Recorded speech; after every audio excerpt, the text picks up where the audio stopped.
오늘은 빛을 잃은 태양, 찢어진 휘장, 열린 무덤이라는 제목으로 말씀 전하겠습니다. 요즘 중동에서 일어난 미국과 이란 전쟁으로 인해서 전 세계가 혼란을 겪고 있습니다. 특별히 호르무즈 해협이 봉쇄돼서 유가가 많이 오르고 있습니다. 유가가 오르면 세계 경제가 이제 부담이 되고 휘청거리죠. 굉장히 멀리서 일어난 전쟁이지만 이 전쟁의 영향력은 여기까지 끼치고 있습니다. 근데 이제 전쟁이 일어날 때는 그냥 일어나지 않는다는 거예요.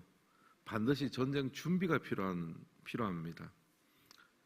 항공모함을 이동시켜야 되고 또 전투기를 근처로 옮겨야 되고 미사일 재고도 다 채워 넣어야 되고 또 여차하면 지상군이 투입될 수 있도록 지상군의 동선도 미리 다 준비를 한다는 거예요. 그래서 다른 나라가 전쟁 준비하는 것을 보면 언제쯤 전쟁이 일어나겠다까지 예측도 가능하다고 합니다. 그래서 인공위성을 통해서 적국을 감시하면서 이 군사적인 동향을 보면 언제 한 몇 시간 후쯤이면 이제 전쟁이 일어나겠구나 다 예측을 한다는 거죠. 그럼 전쟁이 일어나기 전에 선제 공격을 해버린다는 거예요. 이제 그런 현상들이 또 동향을 보면서 전쟁을 예측하는 거죠. 오늘 읽은 본문을 보면 예수님께서 십자가에 죽으시는 장면이 나옵니다. 50절에 보면요, 예수께서 다시 크게 소리 지르시고 영원히 떠나시니라 그랬습니다. 예수님께서 죽으시는 장면이죠. 근데 이 예수님께서 십자가상에서 죽으시는 장면은요, 제자들과 또 예수님을 따랐던 사람들의 입장에서 보면 굉장히 실망스럽고 절망스러운 순간입니다. 3년 동안 제자 훈련을 받으며 함께 울고 함께 웃었던 제자들이죠. 물론 예수님은 자신이 십자가에 죽을 것을 몇 차례 예고하셨습니다. 하지만 믿고 따랐던 제자들의 입장에서 예수님이 십자가에 죽으시는 장면을 보면요, 아마 할 말을 잃었을 거예요. 그런데 오늘 읽은 성경을 보면 예수님의 죽음 전후에 특별한 현상이, 어떤 전조정상과 어떤 특별한 현상들이 나타나고 있습니다.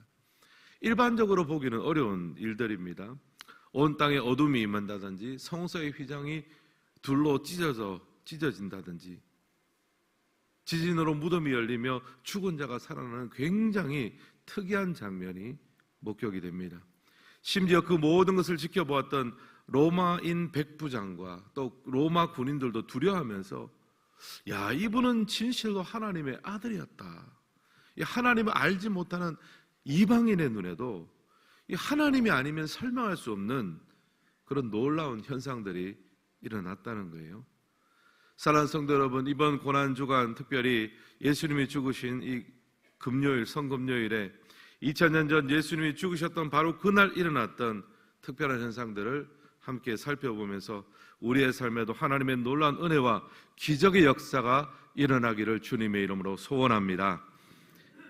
세 가지 살펴보겠습니다. 예수님의 죽으심 전후에 일어난 현상, 첫 번째는요, 빛을 잃은 태양입니다.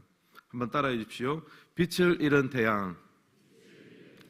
우리 45절 말씀 같이 한번 읽겠습니다. 제6시로부터 온 땅에 어둠이 임하여 제9시까지 계속되더니, 제6시는 이제 우리나라 기준으로 정오입니다. 낮 12시죠. 그리고 제9시는 오후 3시입니다. 어떻게 보면 한낮이죠. 가장 밝아야 되는 날입니다. 시간대입니다. 근데 예수님이 죽으신 직전 낮 12시부터 오후 3시까지, 또 여러분 오늘 점심 드시다가도 하늘 쳐다보지 마십시오. 하여튼 그 가장 밝아야 된 그날에, 그 시간에 갑자기 태양이 빛을 잃고 온 땅에 칠흑 같은 어둠이 임했습니다. 이것이 첫 번째 특이한 현상입니다. 그렇다면 이 어둠의 정체가 무엇일까? 이 어둠이 있고 난 다음에 이제 예수님께서 돌아가시거든요. 이 복음서를 보면요, 예수님이 빛으로 표현됩니다. 요한복음 1장 9절 제가 읽어드리겠습니다. 참빛 곧 세상에 와서 각 사람에게 비추는 빛이 있었나니 그가 세상에 계셨으며 세상은 그로 말미암아 지음바 되었으되 세상이 그를 알지 못하였고. 참빛이 세상에 왔는데 각 사람에게 비추었는데 세상이 그를 알지 못했다. 이때 말하는 참빛은 누굽니까? 예수님입니다. 예수님은 이 땅 가운데 하나님의 참 빛을 가지고 오신 분입니다. 근데 세상이 그를 알아보지 못했고, 이제 오늘 읽은 이 본문에 이르러서는 이 세상이 예수님, 참빛 대신 예수님을 십자가에 못 박고 있는 거예요. 그래서 예수님이 죽기 직전 그 밝은 태양의 빛을 잃어버렸습니다. 온 세상이 흑암 가운데 담겼습니다. 왜냐하면 빛으로 오신 예수님이 그날 골고다 언덕에서 자신의 목숨을 드리기 때문입니다. 세상의 빛이 꺼졌고 창조주의 빛이 꺼진 거죠. 하나님을 거역한 인간의 죄라는 것이 어쩌면 이렇게 무섭고 강력한 것입니다.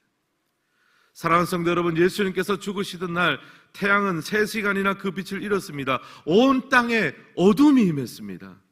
아마 이 순간 사단은 쾌재를 불렀을 거예요. 내가 창조주 하나님의 불을 꺼트렸노라고, 하나님이 보내신 그 빛을 내가 이겼노라고, 내가 그의 불을 훔쳤노라고 사단은 쾌재를 불렀을 겁니다. 그 3시간 동안 어둠이 임했습니다. 근데 생각해 보십시오. 이 시간은 사단이 이긴 시간이 아닙니다. 사단 마귀가 창조주 하나님의 빛을 깃들이고 그 불을 훔친 순간이 아닙니다. 골고다 언덕에 드리워진 어둠 속에서도 하나님은 일하고 계셨습니다. 세상의 빛으로 오신 예수님께서 친히 우리가 짊어져야 될 그 어둠, 우리가 짊어져야 될 그 죄악의 치욕과 같은 어둠을 짊어지는 시간입니다. 그래서 신학자들은 이 어둠의 시간을요, 하나님이 일하는 시간이었고, 이 시간은 인간의 죄와 어둠을 예수님께로 옮기는 전가의 시간, 대속의 시간이다라고도 설명하고 있습니다. 그러니까 칠흑같이 이 어두운 시간은요, 방치된 시간이 아니라 인간에게 주어야 될 그 심판의 칠흑과 같은 어둠을 예수님께로 옮기는 전가의 시간이고 대속의 시간입니다. 3시간의 칠흑과 같은 어둠은 필요했던 거죠. 사랑하는 성도 여러분, 때로는 우리의 삶에도 칠흑과 같은 어둠이 있습니다. 기도해도 응답이 없으면 하나님께서 계시지 않는 것 같고, 또 내 삶에 오랫동안 아무런 변화가 없는 것 없으면 하나님이 내게 무관심한 것으로 생각합니다. 그러나 성경은 말합니다. 보이지 않는 순간에도 하나님은 일하십니다. 인생의 가장 캄캄한 순간에도 하나님은 여전히 우리 가운데 역사하고 있는 거예요. 골고다 언덕에서 온 땅에 어둠이 임한 그 순간 하나님은 쉬지 않으셨습니다. 제가 어제 설교하면서 말씀드렸죠. 수술 중에 환자는 마취가 됩니다. 환자는 눈을 감았다가 눈 뜨면 수술이 끝나 있어요. 이게 무슨 일이 있었나 싶습니다. 근데 환자가 눈을 감은 그 순간, 환자가 아무것도 보지 못하고 기억조차 나지 않는 그 암흑의 순간, 그 순간에 밖에서는 의사와 간호사가 열심히 일하고 있잖아요. 창세기 요셉을 보십시오. 억울하게 팔려가고 억울하게 감옥에 갔습니다. 인생의 암흑의 순간입니다. 앞이 보이지 않는 순간입니다. 하나님이 자신을 버린 것 같은 순간입니다. 그러나 그 암흑의 순간은요, 한 가정의 그냥 단순한 아들인 요셉을 한 나라의 총리의 자질과 역량을 준비하는 시간이었습니다. 악을 선으로 바꾸는 시간, 무능한 자를 능력자로 바꾸는 순간이었습니다. 암흑의 순간에도 하나님은 일하시는 거예요. 사랑하는 성도 여러분, 깜깜한 암흑의 순간을 지나가고 있습니까? 하나님이 기도에 응답하지 않는다고 생각하십니까? 무관심한 것 같으십니까? 아닙니다. 그 암흑 속에서도 하나님은 열심히 일하십니다. 그 암흑의 시간이 생명의 시간으로 하나님께서 만들어 주실 줄을 믿습니다. 바로 예수님이 그러셨잖아요. 세상의 빛으로 오신 예수님이 죽으시고 빛을 잃었지만 하나님은 그 암흑의 순간에서도 인간의 죄와 그 어둠을 예수님께로 옮기시는 전가의 시간, 대속의 시간으로 만드셨습니다. 오늘 그 하나님께서 우리의 인생의 어둠 속에서도 새로운 빛과 새로운 길을 만들어주시는 은혜의 시간이 되기를 간절히 소망합니다. 두 번째, 예수님의 죽음 전후에 있었던 현상은요, 찢어진 휘장입니다. 한번 따라해 주십시오. 찢어진 휘장. 예수님께서 돌아가시고 난 다음에 51절에 보면요, 성소의 휘장이 위로부터 아래까지 찢어집니다. 우리 51절 말씀 같이 한번 읽겠습니다. 이에 성소 휘장이 위로부터 아래까지 찢어져 둘이 되고 땅이 진동하며. 예수님이 돌아가신 직후에 이에라고 나오죠. 성소 휘장이 위로부터 아래까지 찢어진다. 여기서 이에는 NIV 성경으로 at that moment, 바로 그 순간, 예수님이 죽으신 바로 그 순간 성소 휘장이 즉시 찢어졌습니다. 여기서 말하는 성소 휘장은요, 지성소의 휘장을 말합니다. 당시 성전은 여러 개의 뜰로 나누어져 있었습니다. 가장 바깥쪽에는 이방인의 뜰, 사실상 누구든지 들어올 수 있는 뜰입니다. 그 다음은 여인의 뜰입니다. 유대인 여성까지만 들어갈 수 있는 뜰입니다. 이방인은 들어오지 못합니다. 그 다음은 남자의 뜰입니다.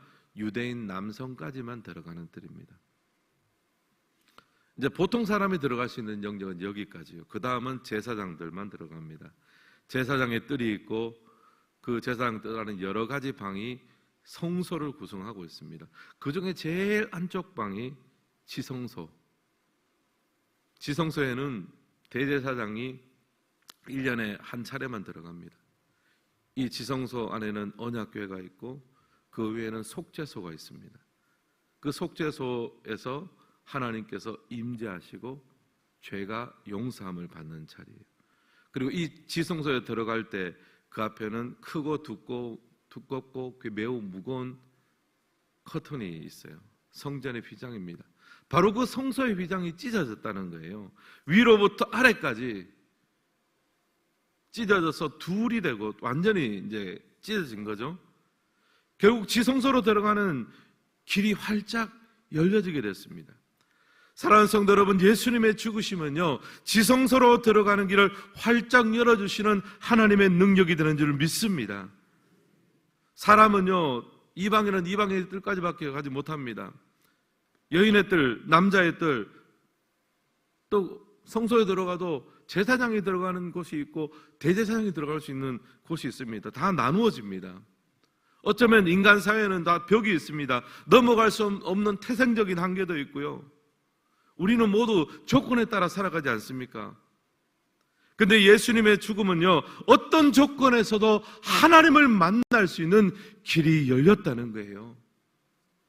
이방인에도 길이 열려서 하나님을 알지 못하고 하나님 앞에 기도하지도 못하고 그런 순간에도 하나님을 찾을 때 하나님을 만날 수 있는 길이 열리고요. 예수님의 이름을 부르는 곳이면 바로 그 자리가 지성소가 되었다는 거예요. 여러분, 우리가 생각할 때요, 우리는 하나님 앞에 좀 뭔가 준비돼야지 하나님 만난다고 생각합니다. 아닙니다. 하나님을 만나는 순간은요, 바로 지금부터예요. 이방인의 뜰도 지성소가 되었습니다. 왜냐하면 지성소를 막는 커튼이 찢어졌잖아요. 여인의 뜰도 지성소입니다. 여러분, 이런 식으로 생각하면요, 오늘 예배 드리는 이 새벽 기도 예배를 드리는 이 순간도 하나님 앞에 지성소가 되는 줄 믿습니다. 또 여러분의 가정도 지성소가 되는 거고요, 우리가 일하는 직장도 지성소가 되는 거고요, 우리가 살아가는 모든 세상이 하나님을 아는 지식으로 가득 찬 하나님의 지성소가 되시는 줄을 믿습니다. 예수의 이름을 부르는 모든 것이 다 지성소예요. 여러분, 어느 회사에 이제 고객센터에 전화를 걸어보면 요즘은 사람이 잘 전화를 안 받잖아요. ARS 센터로 넘어가고, 특별히 요즘은 또 AI가 또 다 받아주기도 합니다. 그러면은 이제 전화를 걸면 좀 이런저런 상담을 하려면 사람하고 상담하면 좋은데, 그 사람하고 상담하려면 몇 번을 눌러야 돼요. 몇 번을 누르면 내 정보도 다 넣어야 되고 선택하는 버튼도 많습니다. 그러고 나서도 듣는 말이 뭡니까? 상담원이 많사오니 잠시 기다려 주십시오. 와, 막 들으면 막 힘들어요. 그러다 10분씩 기다리다가, 야, 사람 목소리 한번 듣기 어렵다. 근데 성경은 우리에게 말합니다. 예수님의 이름으로 하나님을 찾으면요, 하나님이 즉시 들으신다는 거예요. 왜냐하면 그 자리가 지성소가 되는 거거든요. 하나님이 들으십니다. 마치 고객센터에 우리가 전화를 했는데 바로 사람이 딱 받아서 하는 말이, 예, 제가 사장입니다. 무엇을 도와드릴까요? 얼마나 속이 시원합니까, 여러분? 우리가 예수님의 이름으로 기도하는 순간 바로 그 자리가 지성소가 됩니다. 우리의 모습이 이방인처럼 하나님의 이름을 불러본 지도 오래되었고 기도하는 것을 어떻게 기도하는지도 모르는 그 순간에도 여러분 괜찮습니다. 지성소의 휘장은 이미 사라졌습니다. 이방인도 예수님의 이름을 힘입고 지성소 앞에 나아갈 수 있는 거예요. 또 여인의 뜰에 있는 사람이 있습니까? 상황과 환경이 우리를 위축하고 또 하나님 앞에 믿음으로 살아갈 수 없는 유리벽에 막혀 있는 것과 같은 그 순간에서도 여러분 우리가 주님의 이름을 부를 수 있는 거예요. 우리는 여인의 뜰에 살고 있지 않습니다. 지성소 앞에 서 있는 거예요. 신앙생활 시작하라고 그러면 어떤 분은 이렇게 이야기합니다. 목사님, 담배 끊고 교회 나겠습니다. 지성소 앞에 서 있잖아요. 내 모습이 어떠하든지 주님의 은혜를 힘입고 예수님의 이름을 부르고 우리가 나간다면 바로 그 자리가 지성소입니다. 세상 모든 것이 하나님의 임재가 있는 것이며 땅끝에서조차 하나님을 예배할 수 있습니다. 이 찢어진 휘장, 주님께서 우리에게 주신 최고의 선물, 감사와 감격으로 예수님의 죽으심이 우리의 삶을 보좌 앞으로 옮겨 놓았다는 이 감사와 감격이 오늘 우리 안에 회복되시기를 주님의 이름으로 축복합니다. 마지막 세 번째로 예수님의 죽음 전후에 있었던 현상은요, 무덤이 열리게 됐습니다. 열린 무덤. 한번 따라해 주십시오. 열린 무덤. 51절과 52절 말씀 우리 같이 한번 읽겠습니다. 이에 성서 휘장이 위로부터 아래까지 찢어져 둘이 되고 땅이 진동하며 바위가 터지고 무덤들이 열리며 자던 성도의 몸이 많이 일어나되. 본문에 보면 땅이 진동하며라고 하죠. 지진이 일어났던 것 같습니다. 그리고 이 지진의 진동은 이제 세 개의 결과를 낳습니다. 바위가 갈라지고 무덤이 열리고 잠자던 성도의 몸이 많이 일어나게 됐다. 이게 다 수동태로 표현됐는데요. 누가 그렇게 했다는 말입니까? 하나님이 하셨다는 말이에요. 무덤이 열리고 죽은 성도가 살아나는 경우를 살펴보겠습니다. 예수님의 죽으신 사건은요, 사망 권세를 깨신 부활을 향한 첫걸음이 되었습니다. 그래서 예수님이 죽으신 직후에 즉시 음부의 문에 금이 갑니다. 사망이 예수님을 삼키니까요. 근데 예수님을 사망이 삼켰다고 생각해 보십시오. 입을 다무질 못하는 거예요. 예수님이 하나님이잖아요. 고통스러워하면서 삼키지 못할 것을 삼키니까 고통스러워하는 장면입니다. 그래서 무덤이 열리고 일시적으로 잠자던 성도가 살아나는 기적이 있었습니다. 그래서 여러분, 이제 여기에 해당되는 이제 교회사에 남는 그런 그림들이 있습니다. 그림들을 보면 어떤 게 나오냐면 예수님께서 십자가에 죽으시고 이제 음부에 들어가시는데, 음부에 들어가실 때 예수님께서요, 그 음부의 문을 발로 확 찹니다. 차면은 그 음부의 문이 막 진동이 일어나가지고, 이때까지 이 음부의 문을 이렇게까지 떨리게 만드는 사람이 있었나? 음부의 문이 금이 가버리는 거거든요. 골고다 언덕에서 예수님의 죽음으로 인해서요, 세상에 풀려나서 힘을 가지고 있던 죽음이 그때부터 죽기 시작하는 거예요. 죽음을 죽이는 예수님의 십자가의 죽음이었습니다. 신학자들 이렇게 설명합니다. 종말이 현재로 침투한 사건이다. 종말의 성도는 부활하잖아요. 근데 그 종말이 현재로 침투해서 예수님의 죽음으로 인해서 사망의 문이 흔들리면서 사망이 이제 내가 죽을 때가 됐구나, 내가 없어야 할 때가 됐구나, 삼켰던 자의 일부를 토해놓게 되는 거죠. 무덤이 열리고 음부의 권세가 사시나무 뜰듯이 떨고 있습니다. 여러분, 예수님의 죽음은요, 인간적으로 보면 끝처럼 보입니다. 그러나 단순한 죽음이 아닙니다. 오히려 사망에게 그 종말을 예고하는 묵직한 펀치를 날린 순간입니다. 사랑하는 성도 여러분, 우리는 종종 생각합니다. 예수님의 십자가의 죽음처럼 내가 당장 힘을 잃고 또 실패하고 또 병이 나면 끝이라고 생각합니다. 하나님이 나를 버린 것처럼 느낍니다. 그러나 하나님은 다릅니다. 하나님은 인간의 끝을 새로운 부활의 시작으로 만드시는 분이잖아요. 예수님의 십자가의 죽음이 부활의 재료가 되는 것처럼 하나님은 인간의 끝을 새로운 시작의 재료로 삼으십니다. 여러분, 베드로를 보십시오. 철저하게 실패하지 않았습니까? 3번이나 예수님을 부인한 배신자였습니다.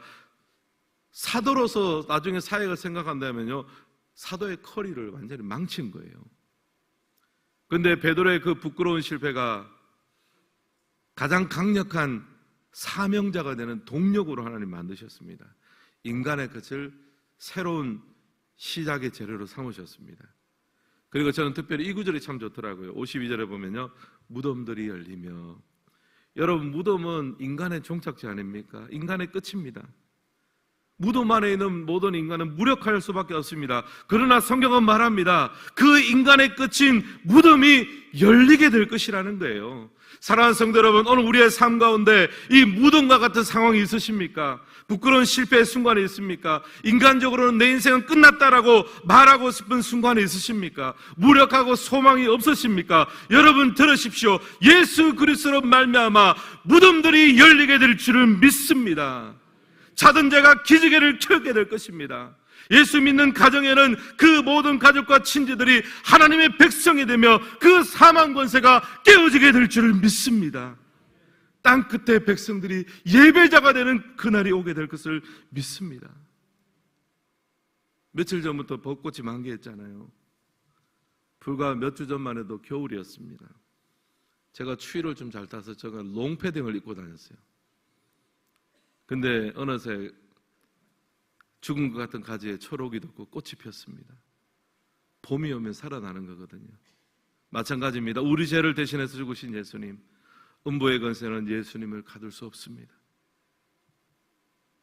무덤이 터지고 음부의 권세가 두려워 떨고 있는 거예요.